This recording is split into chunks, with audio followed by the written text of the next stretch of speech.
everyone. Welcome to the pilot episode of Girl Talk. My name is Andrea. Join me as we celebrate women, mothers, wives, partners, daughters, sisters, aunts, and friends. Now, when we talk about the question, what is the essence of a woman? Most people would always bring up the concept of motherhood or parenting. So let's talk about that. Let's talk about parenting, but not the typical idea of parenting that you have in mind. We'll be back to reveal what exactly we're going to talk about.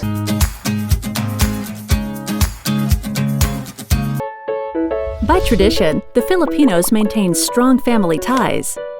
But it's this same tradition that prompted more than 50% of Filipino senior citizens to rely solely on their children and relatives for support in their old age.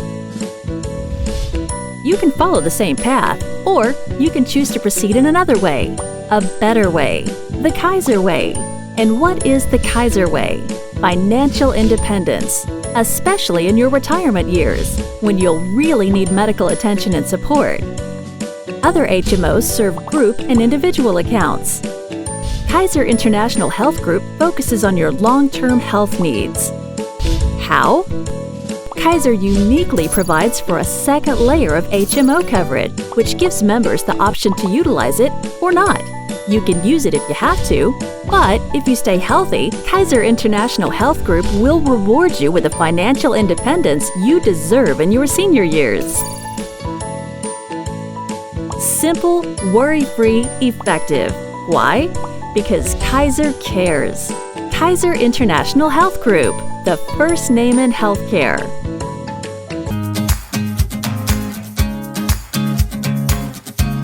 Welcome back to Girl Talk. So lately, there has been this parenting craze that so many people are into this quarantine period.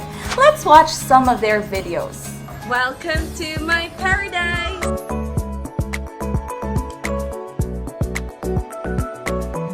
Hi, my TV. Welcome to my jungle. Hello, my TV. Welcome to my garage garden. This is Vida Klein, and this is my indoor collection. Hi, my TV. I'm Isa, and welcome to my mini jungle.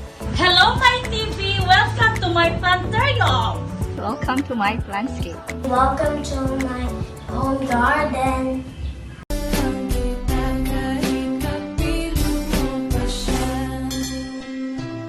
It really hurts ang magmahal ng ganito. Kung sino pang pinili ko, hindi makuha ng buo. Hanggang ganun na lang nga, kailangan ko itong tanggapin. So there, this episode is all about plant parenting, and we are very, very happy to have here with us two proud Plantitos and Plantitas of Cebu. We have the founder of Cebu Plant Buddies, we have Matt Basabe, and our pothos queen of Cebu, Brazzy Valdez. Hi, Matt and Brazzy. Welcome to Girl Talk. Hello, thank you for having us. Thank you also for joining us for our pilot episode. Sige, let's start with the first question. How did your journey as a Plantito or Plantita start? Let's start with Matt. I was just very lucky because I was born with two Plantita lolas who has been with us. Actually, they're the real, legit Plantitas to everyone. And we were born to water their plants every afternoon.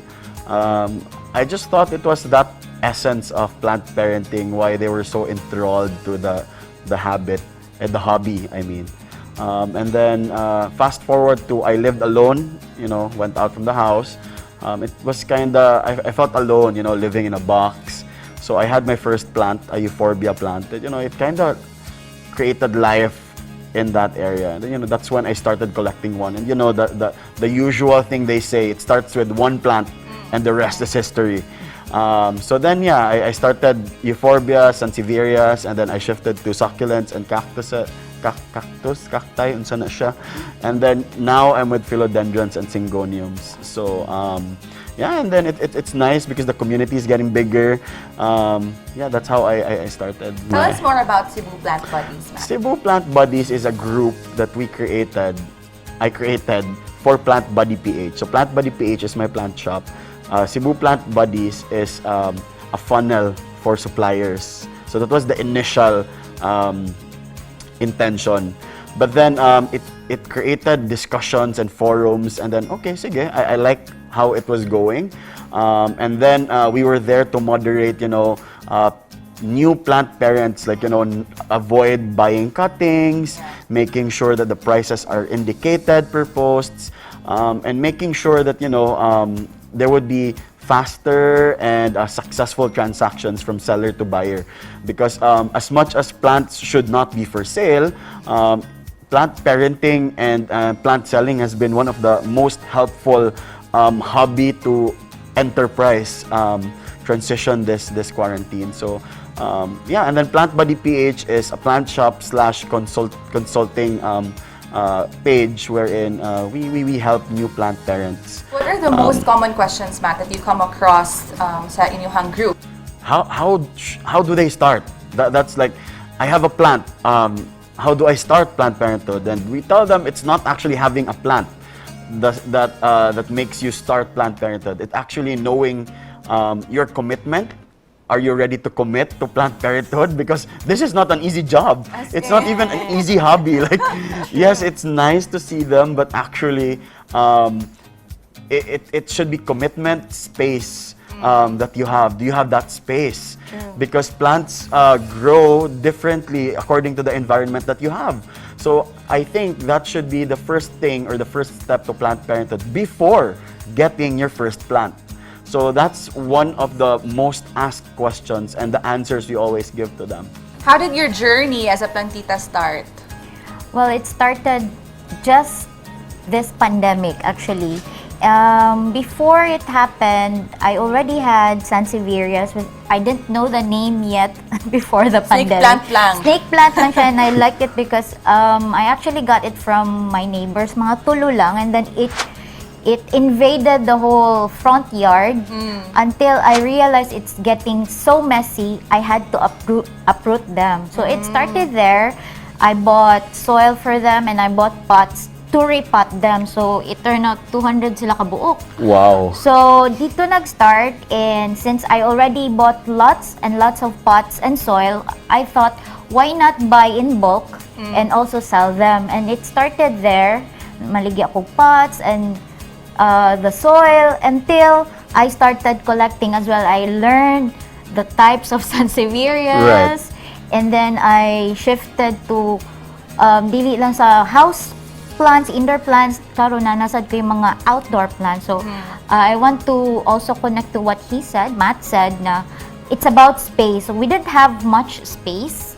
So I turned our space, this pandemic lang yun, nagpintal ko, I painted the walls and set up, what do you call, grills? Yeah. And then, nagpalit ko ka ng hanging pots. Yes. So, it's really maximizing your space and also knowing about the plants. Kay, daghan di kay kog mga things that I don't know yet, and it's, again, like what he said, a commitment gyud di ay. So, with this, with this plant journey, I wake up at 7 to water them. Exactly. And then I have to go True. home evening thinking about them because I have to water them kay na laos na sila. Yeah. They need water, the outdoor plants. But even the indoor ones, I really have to touch them. O, kamusta na mo? I have to talk to them. Yes. So, I started from a different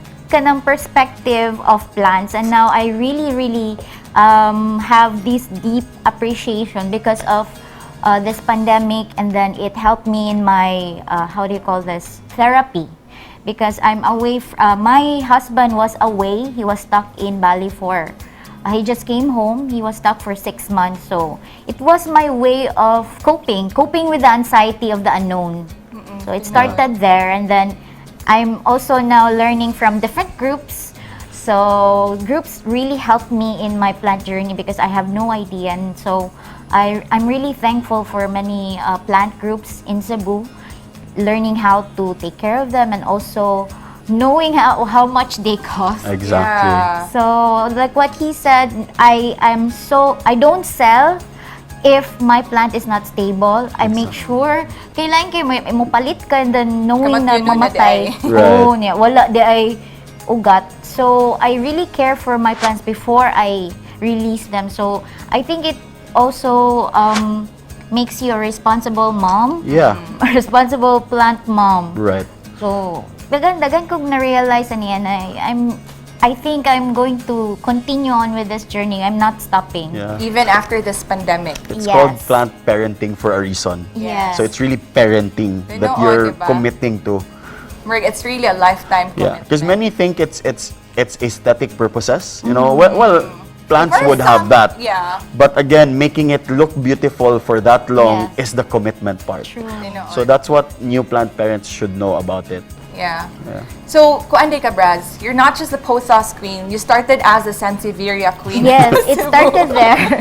Nga nung na-shift man ka to your 50 plus collection of mga Photos, pothos na yes. plants. Cutting siya because besides sa prolific kay itong snake plant, parva man siguro, I initially called it something else and then it's not the eye and then kalagun ni egg Sansevieria na Yeah. snake plants and then I shifted, di naman shift, mura siya na-add sa akong Interest. knowledge o interest kay we have this big mango tree na naay mga pothos, jade pothos.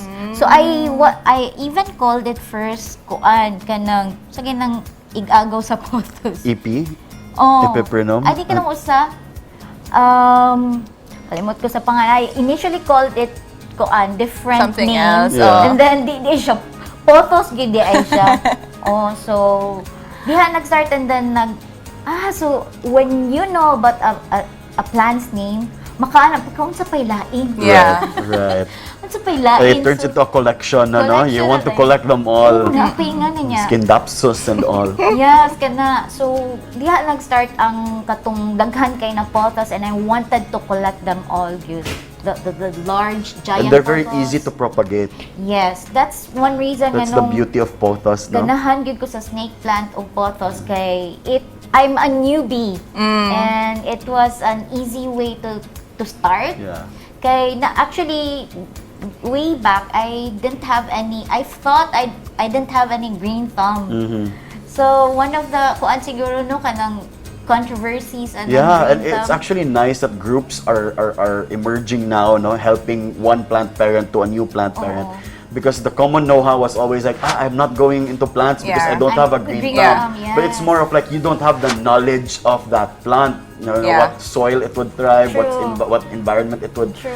have, or the propagation, the watering. There's so many things you need to know, but it's interesting because you see it right away if you're doing the right thing. True. You know, and you know, as per our conversation a while ago, you'd learn not just life but also death. You know, losing someone. As what Brazzy said, you'll become a better parent, but you'll also be a better lover.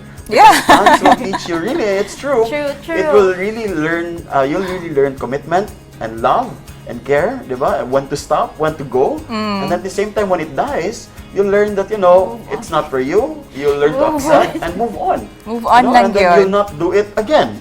So you can always apply plant parenthood to life. True. Daghan gid kay siya lesson. So, and on the concept of green thumb ba, usahay makathink kung, is it really true nga naay people nga green thumb, with green thumbs or not? Because lately, nakarealize ko during this quarantine nga maybe it's not really about having a green thumb or not having a green thumb. Maybe it's just about having the right information and knowledge about how to care for certain types of plants. Diba? Basta mubasa lang ka, bisag init, tanaw ni mo init, imong kamot or bugnaw. Unsa ba na explanation sa green thumb nga mamatyan ko ng ubang tao. But as long as you have enough information, I think mabuhay raman siguro ang tanom under your care and supervision, diba? And they even call the black thumb, di ba? Yeah, Hindi black ko alam yung black thumb ko. oh. Oh Patay my na God, kuko. What are these people talking about? But again, you're right. It's the right information, the right research, and at the same time, for me, we should also add the right interest. Because you have that plant, but you don't actually like that plant, and you want to put it there, but no interest to care for it. So automatically, it would die. So Yeah. that's why, like, the commitment really, like, for that certain plant.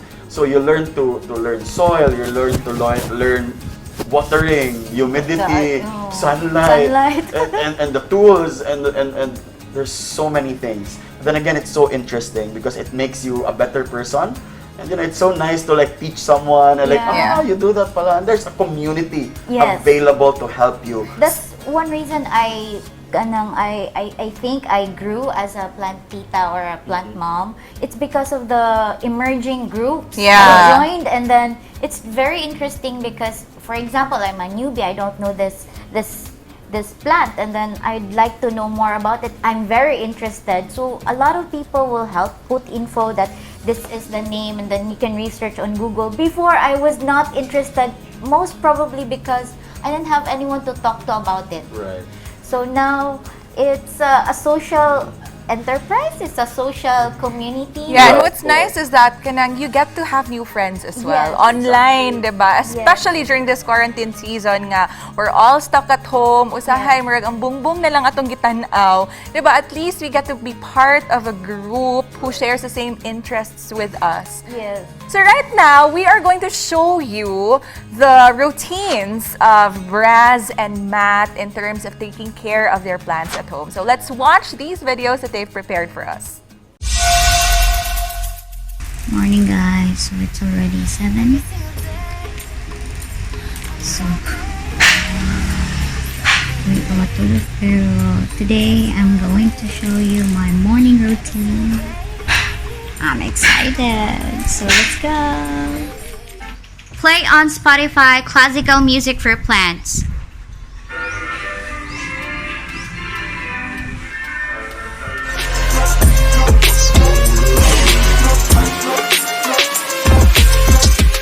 Oh, I got bitten by ants.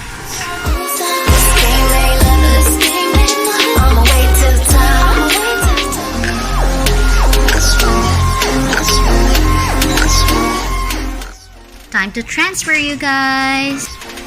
Sunbathing for my cacti and succulents. On my way to the top. I love this morning. Just set it on fire.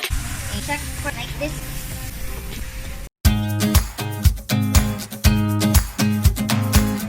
Hello, you are still watching Girl Talk. Now, earlier we've already seen the plant care routine of Brazzy and Matt at home. Now, let's ask them right now their top plant care tips. So, if you were to talk to a plant parent newbie right now, what are, let's say, the top 5 plant care tips that you would advise them? Braz? Number 1 is really knowing the name first of the plant. And you can search on Google or YouTube on how to take care of them. But most specifically, there are 2 types, the indoor and the outdoor. So if I started with indoor, so I can really, if newbie pa ka, I would really suggest to take on indoor plants first. So the snake plants, the pothos, for me, those are the very basic in getting to know plants. So taking care of them is very easy since they're indoor, so you just have to take them out of the house maybe once a week, and then water them once a week lang po, or depende sa kainit. But basically, they're very easy to take care. So that's, I realized na very, for a basic mom or dad na plantita, plantito po. So, mo na ang pinaka kanang dali ra kaayo for me. For me is that, number 1, you need to accept that you're a beginner, if you are a beginner. So it doesn't mean, by that I meant na get the beginner plants. Yeah. Stage 1 lang sa ta. Because we're easily deceived by the beautiful, expensive, big plants. And the more variegated ones, the bigger it is, the more expensive it is equal to more care, more things to learn about. So, which, if you're not ready, then you will kill the plant. True. So that's why you have to make sure that if you're a beginner, then get the beginner plants. It's what Brazzy said, pothos, sansevierias, syngoniums, and some basic philodendrons. Because they're easy to care, especially peace lily or sensation, very neglect-proof, no? The more you neglect them, the more they're beautiful. So that's how you should start as a plant parent. And by then, makabuhi day ko. I made it alive. I propagated. So that by then you can level up your game with plant parenthood. And then number 2 is there are tools that you need to have. No, aside from the fingertip thing. Unsa man ang fingertip in case we have viewers who are not familiar about that? That's when you know when to water. Okay. And many Plantitos and Plantitas use the fingertip or the index finger. They dip it in the first 1 or 2 inch of the soil. And then if it's dry, bone dry, then that's when you water. So kanang walay mo pilit. Yes. Nga, And if it's moist, then don't water it lang sa. But then if you want more accurate reading, so we have the meter sticks, no, the moisture meters. We have the hygrometers. If you are you have calatheas at home, you have to make sure that you have a hygrometer. Kanang humidifier. There's also mist sprays. There's yes. a lot of things, no? And it's interesting because you'd see the result, good, if you take care of it, rather than you buy, you bake, you eat, and then you wash the dishes, and the regret is there. But then with Planned Parenthood, you see the result, no? And you'd want to have more. Another thing is that commitment first before plan. True. So, and then lastly would be don't buy if you can't really. You don't have the space, or you don't have the time commitment and the time. Especially the big ones, the variegated ones, and then it's at home, and then it's so beautiful, but then you don't know that the more variegated, the more prone to sunburn. So, imo siya igawas, imo siya ibutang sa di ba? So, there's so many newbie. things, no? So, if you're a newbie, accept that you're a newbie. Ask questions, because again, there's many groups that will help you. True. And pests even, they're very helpful. Yes. What is this, a good pest or a bad pest? So there are good pests. A good insect or a bad insect. So there are actually good insects. Ladybugs are really good insects. They kill spider mites, aphids, and also these things also, no? Yeah. Like fungi, like there's yellow spots. What's this? Like, Sige, let's talk about plant myths, because we have kanang mga tuo-tuo bitaw na we want to shed some light into. I've asked Matt earlier about this advice on pouring kanang gihugasan sa bugas on your plants. Is that good or bad? Like, Matt? Yeah, as mentioned a while ago, it's beneficial because rice water has nutrients the plant would want. But you have to know that the plant needs 3 minerals lang jud, 3 elements. So that's your nitrogen, your potassium, and your phosphorus. So on top of that, they'll need it, but the 3 ones are very important for plant growth. Rice water has it, but the problem with rice water is it promotes fungi growth. That's why after you water it, na puti-puti, and then soon enough, you'll see the molds that you red, or the white cottony stuff. So which is harmful to the plant. So that's why I suggest don't use that if it's not outdoor. Yes. Because So just outdoor the lang. rainwater. Yes, but if it's indoor, the more moisture, the more dimmer the light, the more you'll promote fungal growth. So what should we use instead for indoor plants? For me, there's number 1 should be rainwater. The Rainwater. best. Rainwater, Ay, well nako. water. Workout na nako. Ads. Nga, mag-alsa ka, magsagop ka tubig. Magsagop gyud mig ka ng drum gyud kay medyo layo ng among gutter, so kana And then in the absence of rainwater, many thought that distilled water is better than tap water. But based on experience, and I've read, tap water is okay, but as long as you purify it from the chlorine and the fluoride. So how do That's we why do that? Yes, I have a 1 cabinet filled with many containers. I fill it with tap water, and overnight I leave it open. So let it sit. let it sit, and then tomorrow you'll see like a film Layer, of white stuff, a layer of white stuff, which you will scoop out because that's the chlorine and the fluoride. And that evaporate. residue, Okay. And then you'll have the water with nutrients from the tap water. So that's what I water. So. How about with regards to repotting your plants? Like, for example, I have a new pot and then I have a new plant and I'm so excited to repot it. Diba kay para mas mugwapa? Because some sellers just use plastic, diba nga kanang mga, how do you call that? Plastic pots. So, what is the number 1 rule in terms of repotting new plants? For me siguro is right after you get the plants from your seller, usually it's in nursery bags. Nursery bags, yeah. I would really suggest to take it out right away and have it clean. Kay what takabaw, sometimes when it's left in the wherever it was before, What nakabaw kung napa siya tubig. You have to really check kung kanang moist ba iyang. Kuan kay nakasuway ko ako lang pasagda niya. Wa na ko nabantay, namatay siya kay wala siya. Or na overwater? Kuwang siya nagtubig. It could be that overwater po, pwede po na root rot na daay siya. You really have to check first the root.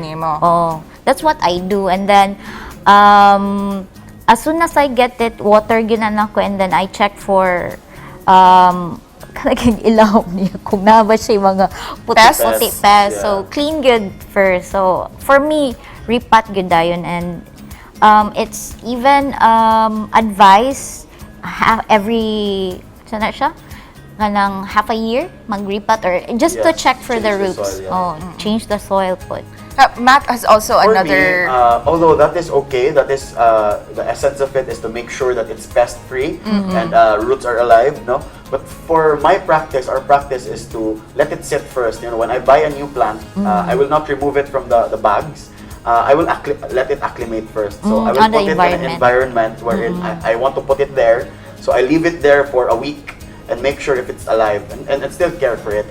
And what Brazzy said was very important, because once I repot it also, the beauty of repotting, aside from the relaxing feeling when you touch soil with bare hands, although it's not advisable for tetanus reasons. But then, number one, you check for pests, no? Especially, you thought that it's roots, but there are pests who leave white nets. That's pest as well.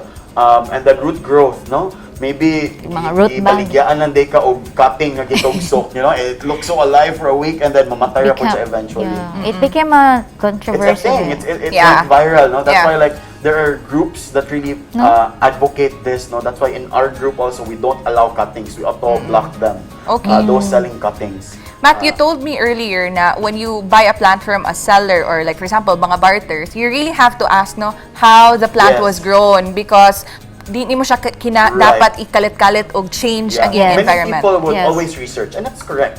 Pero it doesn't mean that, you know, what you read from the internet is actually the actual plant care of that plant. Maybe it was from a UK plant person or US.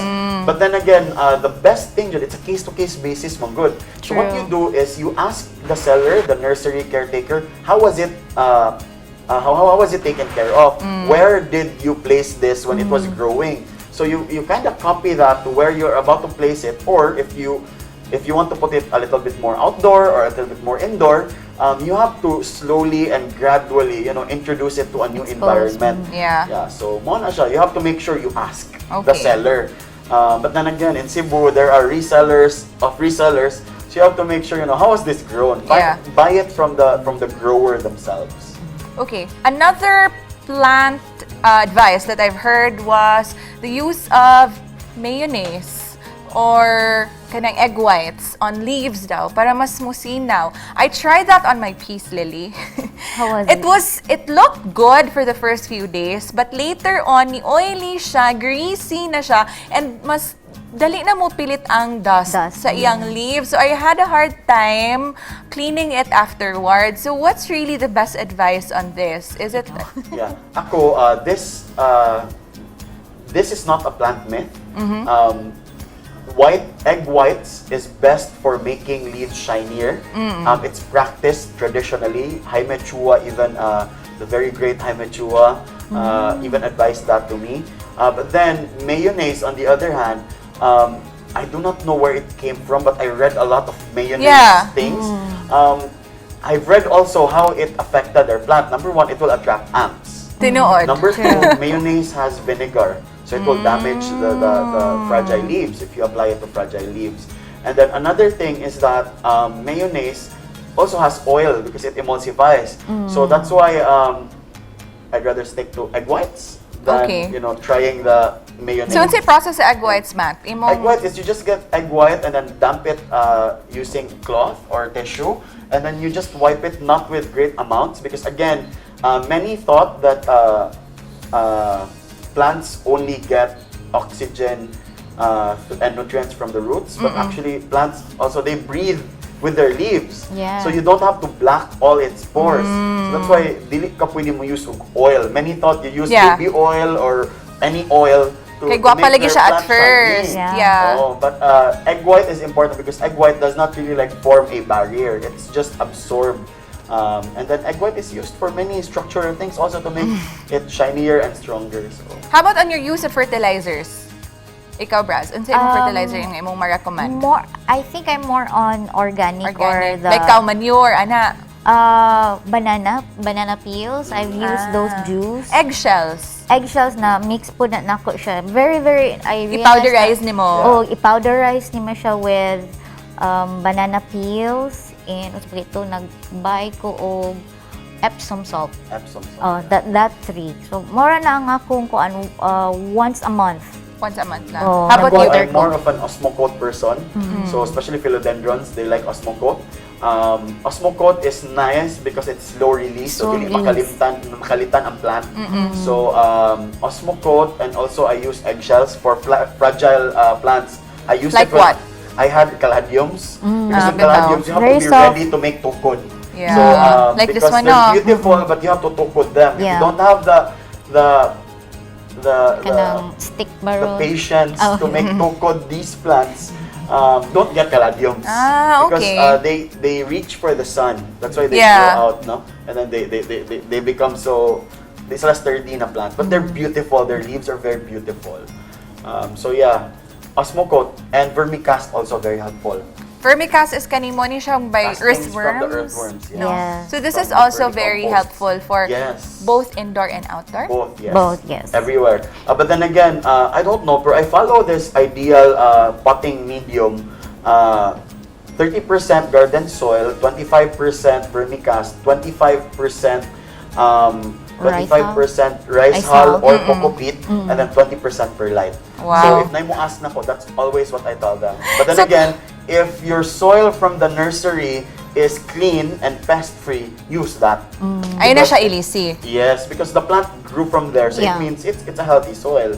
But then if nana siya mga whatever, then you throw it away. And then use the ideal potting mix. Yeah. Up next, we are going to find out the benefits of gardening and plant parenthood to one's mental health with our resident psychologist, Dr. Oaminal-Watin. Welcome back to Girl Talk. Now, for a lot of people, gardening or plant parenting has been a very helpful hobby for them in terms of dealing with negative emotions during this quarantine period. So why is really gardening good for you and your mental health? Here's our quick chit-chat with Dr. Oaminal-Watin, the director of ACBO Applied Psychology Center. Even before the pandemic, it is already apparent na ang human being has the inclination to be with nature. And then of course, daghan siyang benefits ang gardening, not only on the physiological aspect, but as well as the psychological aspect, not only of adults, but also with children.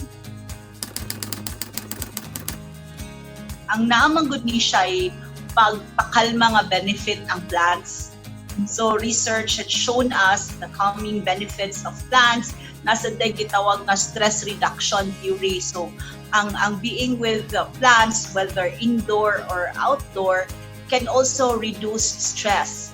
At the same time, natin gitawag na attention restoration theory. So, rabi ni Miss Andrea, kanang grabe kay nagamit sa computer, di ba? O mga gadgets, di ba karon during the pandemic, mag-increase yun ang atong number of hours use nato sa gadgets. Kung grabe kay ang use nato sa gadgets, kabante ka mura sa dagmaluya, murag manam sa dag ato ang lawa. So, ang kini siyang being with nature also restores our very selves, makapakalma nato na yung mga daghang mga positive benefits, and then nasa tayo gitawag na stress reduction theory sa nature. So kung magtan-aw ta sa mga tanom, mo reduce sa dang atong levels of stress. There's that sense of accomplishment.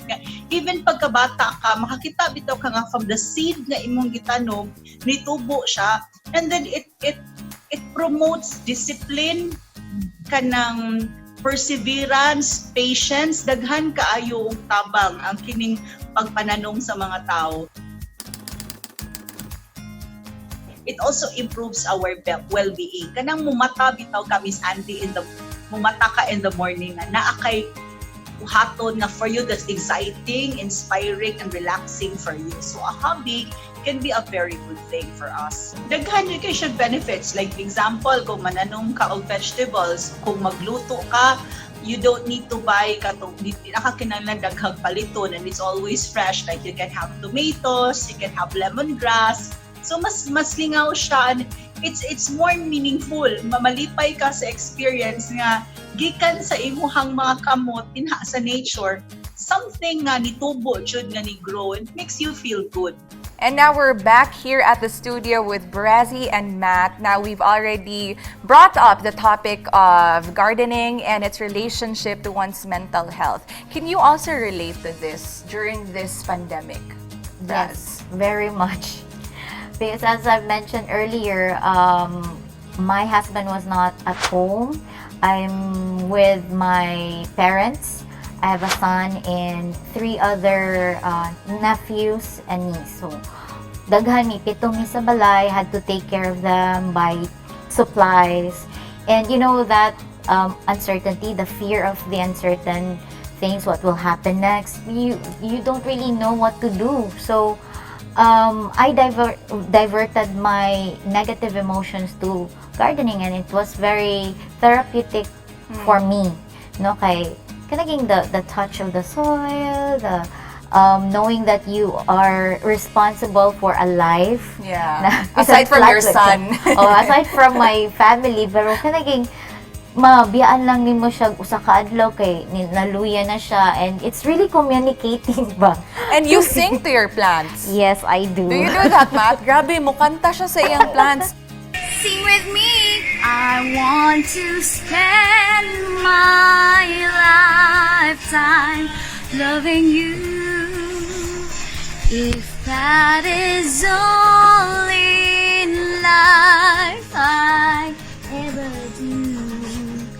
Broadway, unsa pa to? Dagunsa na lang akong convert. But you know, it kaniging you have something to look forward to. Yeah. That's I think the one therapeutic benefit I got with this plant journey. And you gardening. get excited to wake up in the morning, no? Yes. Nga, if you'll check ba nga na may bagong dahon, Yes. na bagong Na may bunga flower ang ba? yeah.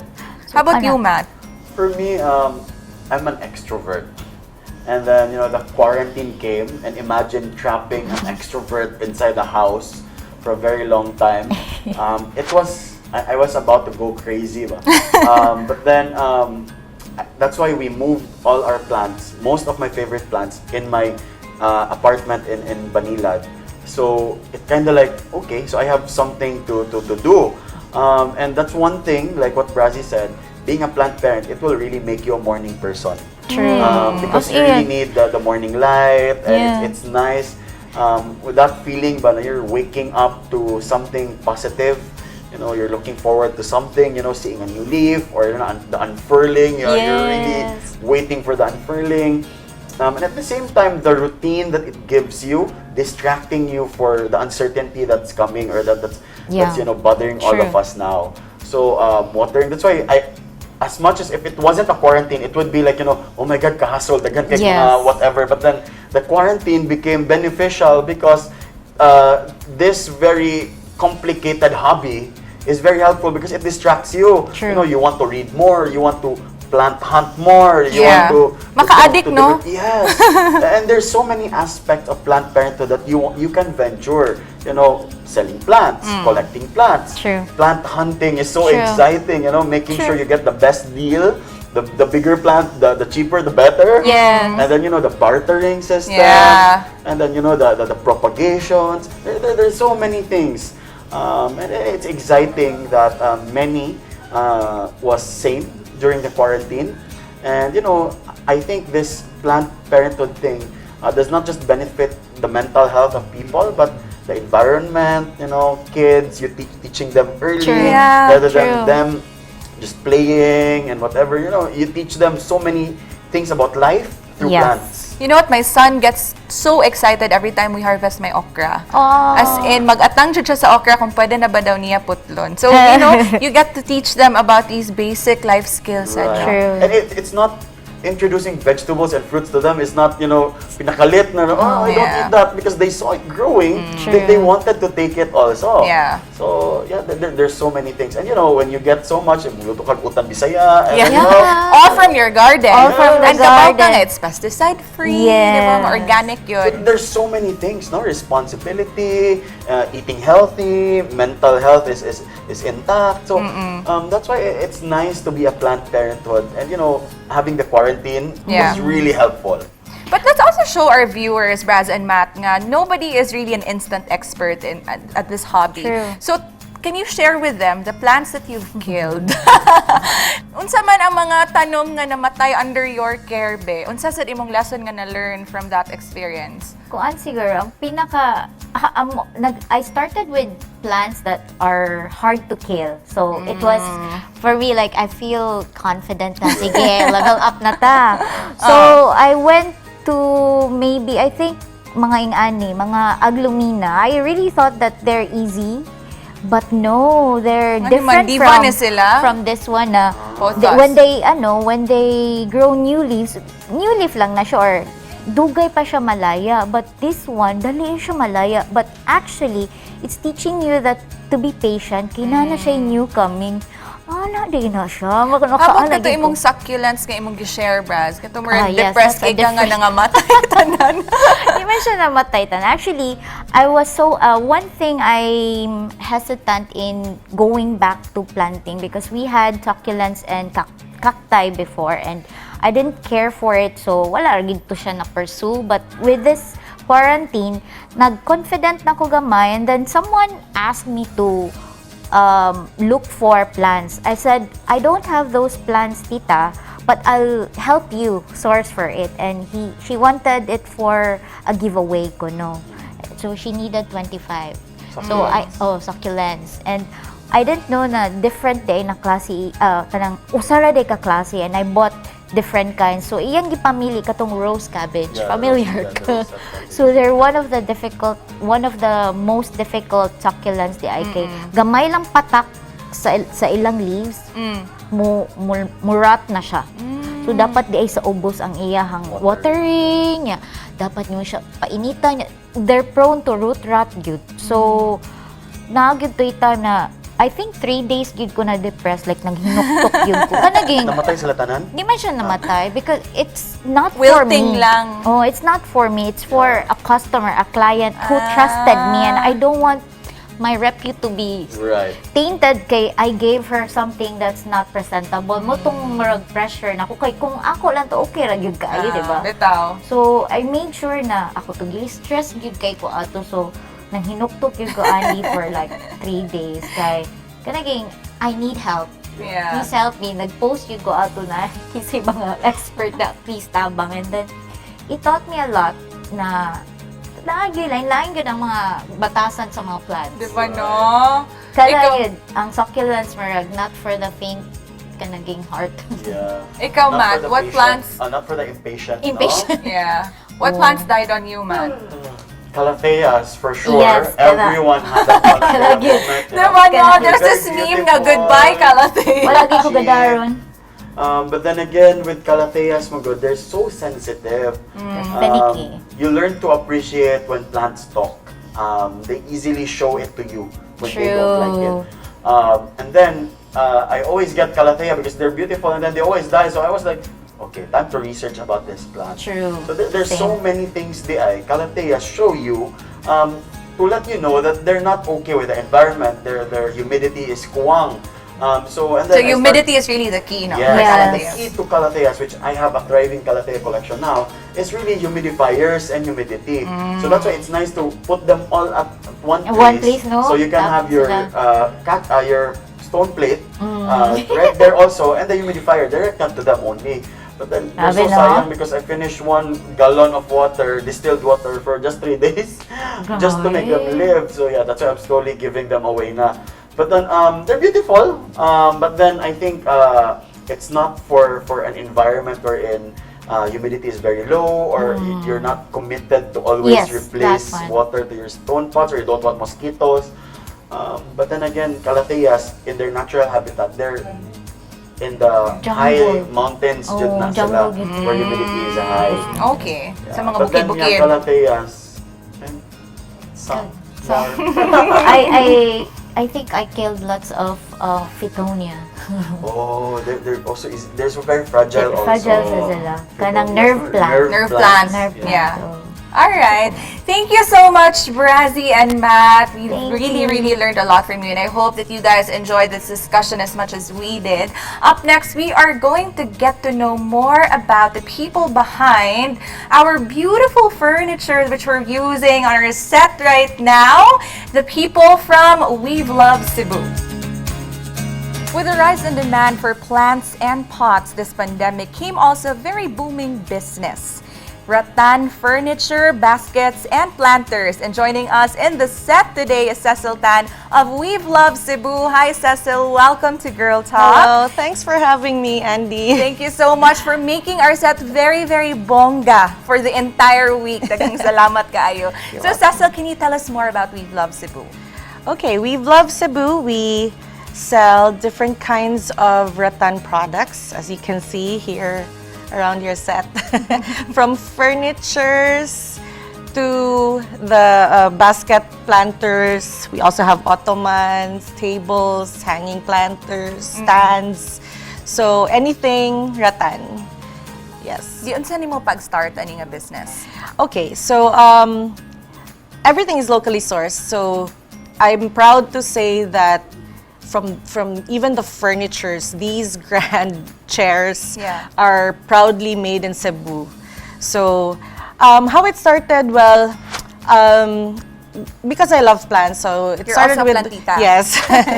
But my being a plantita didn't really start just this pandemic. Yeah. So I was influenced by my mom, by my grandma. So I grew up having we used to have a garden in our home until I was able to acquire my own house. So that's when I started buying plants for the house.